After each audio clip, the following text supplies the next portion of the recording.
हमर छी भाग।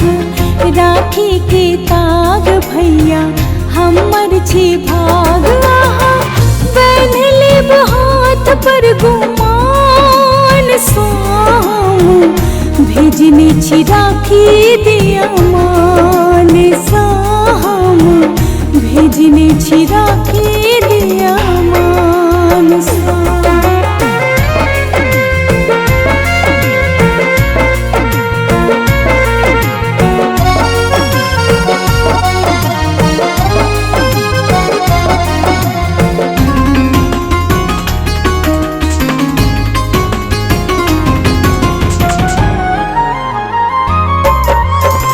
सासुर में आह परदेसी अछि दुन्नू में दूरी।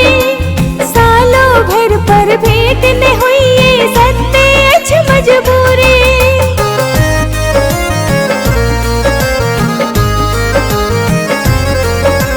हम सासुर में आह परदेसी अछि दुन्नू में दूरी।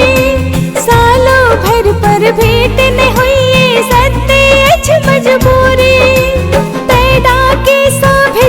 राखी मान साम। भेजने छी राखी दिया मान साम। भेजने छी राखी दिया मान साम।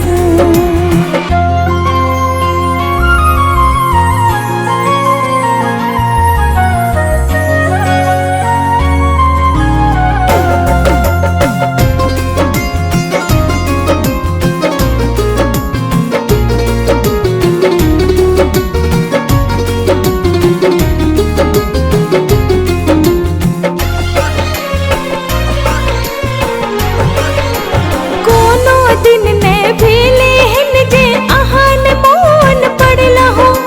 सबटा शौक पुरेलहु आहा नै कोनो पर अड़लहु।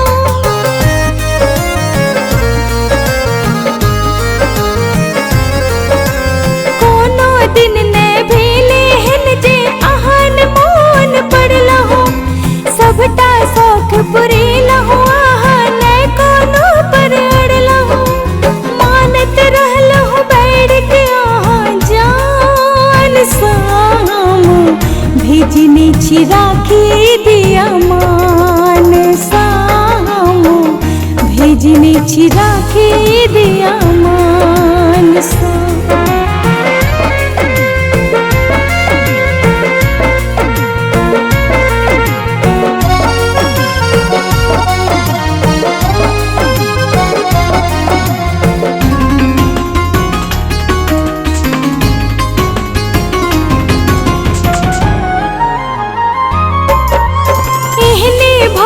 सबके होई कहे छियन हम देवता सो। हमर नानद तिल बिकने मुँह टेढ़ करइए छेबता सो।